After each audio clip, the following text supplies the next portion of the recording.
మోకాల నొప్పులకు ఎటువంటి సర్జరీ లేకుండా ఎపియాన్ పెయిన్ క్లినిక్ అందిస్తున్న అత్యాధునిక చికిత్స.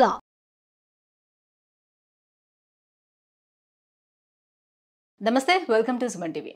రంజాన్ పండుగ వచ్చిందంటే చాలు చిన్న పెద్ద అందరూ కూడా ఉపవాస దీక్షలు అనేవి చేపడుతూ ఉంటారు. కఠినమైనటువంటి ఉపవాస దీక్షలు చేస్తూ ఉంటారు.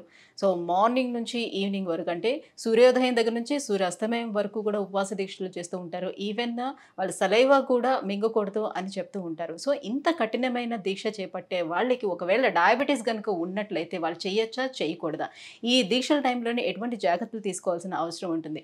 ఈ విషయాలపై అవగాహన కల్పించేందుకు మనతో పాటు ఉన్నారు డాక్టర్ రవిశంకర్ గారు, endocrinologist from Jubilee hills Apollo hospital. Hello sir. Hello అండి. సార్, రంజాన్ పండుగ వచ్చిందని అంటే వాళ్ళకి ఇంకా చాలా పెద్ద పండుగ కాబట్టి ఖచ్చితంగా ఇలాంటి దీక్షలు చేపట్టాలి, సంవత్సరంలో ఒక్కసారి మనం చేస్తాం కాబట్టి అని నియమ నిష్ఠలతో వాళ్ళు చేస్తూ ఉంటారు. అయితే వాళ్ళు తీసుకున్నటువంటి దీక్షలో మామూలుగా మనం హిందూస్ చేసేది వేరేదిగా కనిపిస్తుంది. సో వీళ్ళు చేసేటప్పుడు ఏముంటుందంటే ఈవినింగ్ సూర్యాస్తమయం తర్వాత తీసుకుంటారు, మళ్ళీ సూర్యోదయం ముందే తీసుకోవాలి. సో చాలా టైం పీరియడ్ అనేది తక్కువ ఉంటుంది వాళ్ళు ఫుడ్ తీసుకునేటప్పుడు. సో ఈ ఫాస్టింగ్ టైంలో ఒకవేళ డయాబెటీస్ ఉంటే ఎటువంటి జాగ్రత్తలు పాటించాలి, ఫాస్టింగ్ విరమించిన తర్వాత కూడా ఎలాంటి జాగ్రత్తలు తీసుకోవాలి? నేను మతం జోలికి వెళ్ళబోట్లేదు మాట్లాడేటప్పుడు, ఒక డాక్టర్ కింద కేవలం మెడికల్ పర్స్పెక్టివ్లో మాత్రమే మాట్లాడబోతున్నాను. ఓకే, ఎందుకంటే మతం అనేది ఒక విశ్వాసంతో సంబంధించినటువంటి వ్యవహారం. ముందుగానే మన ఆ డిస్క్లైమర్ చెప్పినట్లయితే కనుక అన్నెసరీ మిస్అండర్స్టాండింగ్స్ లేకుండా ఉంటాయి. ఒక డాక్టర్గా నేనేంటి, నా పేషెంట్ సేఫ్టీ గురించి ఆలోచిస్తాను. వాళ్ళ రిలీజియస్ బిలీఫ్స్ అనేది వాళ్ళకు ఉంటాయి. అది ముస్లిం కావచ్చు, క్రిస్టియన్ కావచ్చు, హిందూ కావచ్చు, జైన్ కావచ్చు, సిక్ కావచ్చు, పార్సీ కావచ్చు. ఇక్కడ మనం ఫోకస్ చేయాల్సింది ఏంటంటే ఈ పర్టికులర్ రిలీజియస్ రిచువల్ వల్ల, ఆ మత విశ్వాసం వల్ల, వాళ్ళు పాటించేటువంటి విధానం వల్ల వాళ్ళ ఆరోగ్యానికి ఏదైనా హాని. ఉదాహరణకి డయాబెటీస్ని తీసుకుంటే కనుక వాళ్ళు పొద్దున చాలామంది ఏంటంటే 4ంటికో 5ంటికో వాళ్ళు ఫుడ్ తినడం మానేస్తారు. ఓకే, మళ్ళీ రాత్రి పాపం కొన్ని సందర్భాల్లో అయితే 6-7 గంటలకి బ్రేక్ చేస్తారు ఫాస్ట్ని. కొన్నిసార్లు రాత్రి 10-11 కూడా అవుతుంది. డిపెండ్, అంటే ఏ దేశంలో ఉన్నారనే దాన్ని బట్టి.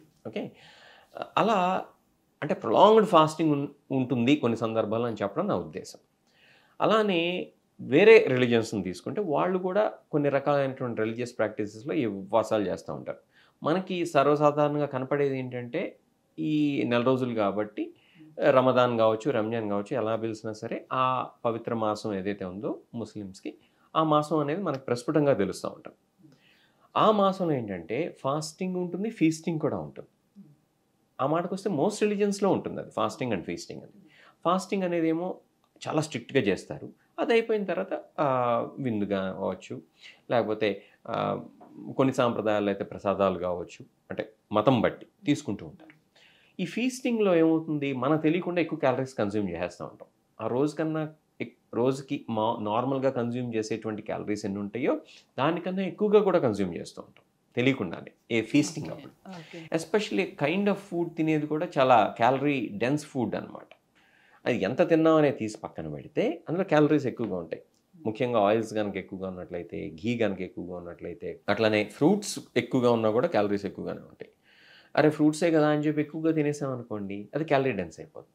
సో చాలామంది ఏంటంటే ఈ రమదాన్ తర్వాత కావచ్చు, లేకపోతే రిలీజియస్ ఫాస్టింగ్ ఫీస్టింగ్స్ తర్వాత వెయిట్ పుట్ ఆన్ అవుతూ ఉంటారు. దానివల్ల బ్లడ్ ప్రెషర్ పెరగటం, కొలెస్ట్రాల్ పెరగటం, షుగర్ కంట్రోల్ సరిగ్గా లేకపోవడం అనేది చూస్తూ ఉంటాం. ఇది ఒక ఆస్పెక్ట్. దాంతోపాటు వెయిట్ వల్ల వచ్చేటువంటి మిగతా ప్రాబ్లమ్స్ ఎలాగో ఉన్నాయి, అవి మనం చాలా ఎపిసోడ్స్లో చెప్పుకుని ఉన్నాం.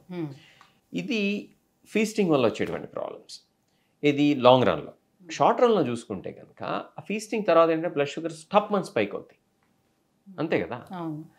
కానీ డే టైంలోనేమో ఆ ఫాస్టింగ్ వల్ల ఏమవుతుంది, బ్లడ్ షుగర్ లెవెల్స్ పడిపోవచ్చు, ఉండాల్సిన దానికన్నా కూడా తక్కువగా పడిపోవచ్చు. హైపోగ్లైసీమియా అని చెప్తూ ఉంటాం. అంటే వీళ్ళు ఈ ఫాస్టింగ్ టైము చాలా అంటే హెల్తీగా ఉండడం కోసం అని చెప్పి లైక్ డ్రై ఫ్రూట్స్ ఎక్కువగా తీసుకుంటారు ఆ టైంలో, అందులో డేట్స్ ఎక్కువ చేరుస్తూ ఉంటారు కదా. సో ఆ ఎనర్జీ లెవెల్స్ మెయింటైన్ చేయడానికి. సో అక్కడ ఫస్ట్ మనం చెప్పుకోవాల్సింది ఏంటంటే ఎవరైనా సరే, అది ఒక ముస్లిం కావచ్చు, హిందూ కావచ్చు, సిక్ కావచ్చు, జైన్ కావచ్చు, ఇంకొకళ్ళు కావచ్చు, ఎవరైనా సరే అసలు నేను ఫాస్టింగ్ చేయొచ్చా లేదా మెడికల్ గ్రౌండ్స్లో అని చెప్పి కనుక్కోవాలి. నాకు తెలిసినటువంటి విషయం ఏంటంటే ఐ కెన్ బి కరెక్టెడ్, వాళ్ళ అంటే ముస్లిమ్స్ యొక్క రిలీజియస్ స్క్రిప్ట్స్ ఏవైతే ఉన్నాయో దాంట్లో కూడా ఉందంట. ఆ స్క్రిప్చర్స్లో ఏమని, మెడికల్ ప్రాబ్లమ్స్ ఉండేటువంటి వాళ్ళకి ఎగ్జామ్షన్ ఉందని చెప్పి that's what I been told. కాబట్టి నిజంగా గనక మెడికల్ ప్రాబ్లమ్స్ ఉండి వాళ్ళు ఫాస్టింగ్ చేయలేనటువంటి పరిస్థితుల్లో ఎవరన్నా కనుక ఉన్నట్లయితే కనుక వాళ్ళని ఎగ్జామ్షన్ తీసుకోమని చెప్పి మేము చెప్తా ఉంటాం. లేనట్లయితే కనుక వాళ్ళ హెల్త్ దెబ్బతింటుంది కాబట్టి. ఓకే, సో ఫాస్టింగ్ చేయలేనటువంటి వాళ్ళు చేయొద్దని చెప్పి మేము చెప్తాం మెడికల్ గ్రౌండ్స్లో. అదొకటి.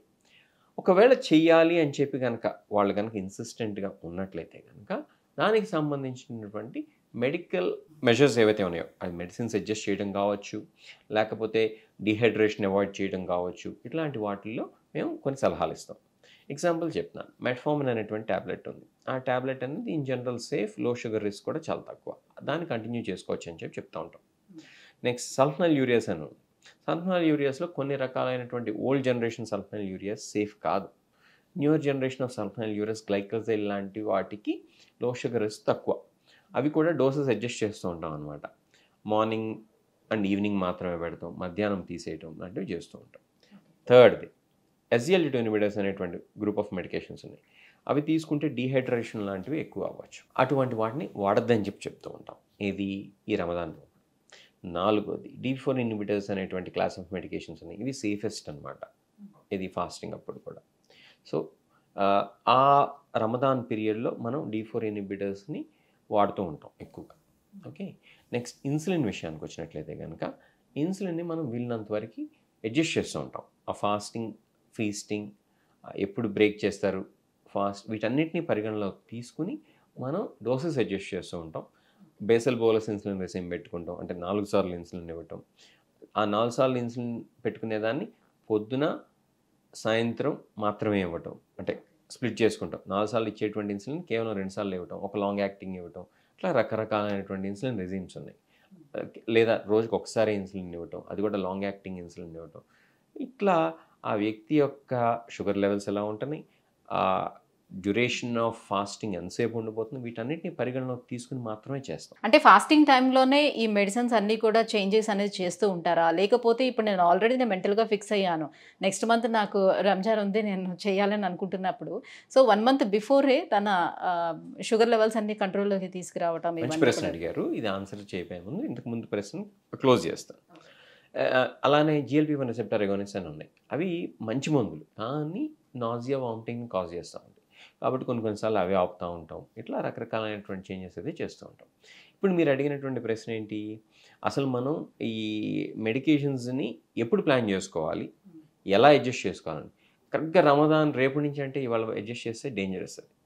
కాబట్టి వీళ్ళనంతవరకు కొన్ని రోజులు, కొన్ని వారాల ముందు ఈ చేంజెస్ చేస్తాం, సో దట్ అప్పటికి స్టెబిలైజ్ అయిపోయి ఉంటుంది కాబట్టి. ఓకే, ప్లస్ లాస్ట్ మినిట్లో చేసేది ఏది కూడా మనకి అంత సులభంగా చేయడం అనేది సాధ్యపడదు. కాబట్టి కనీసం కొద్ది రోజుల ముందు, కొన్ని వారాల ముందు అయితే మమ్మల్ని కన్సల్ట్ చేయమని చెప్పి మేము అడ్వైజ్ చేస్తూ ఉంటాం.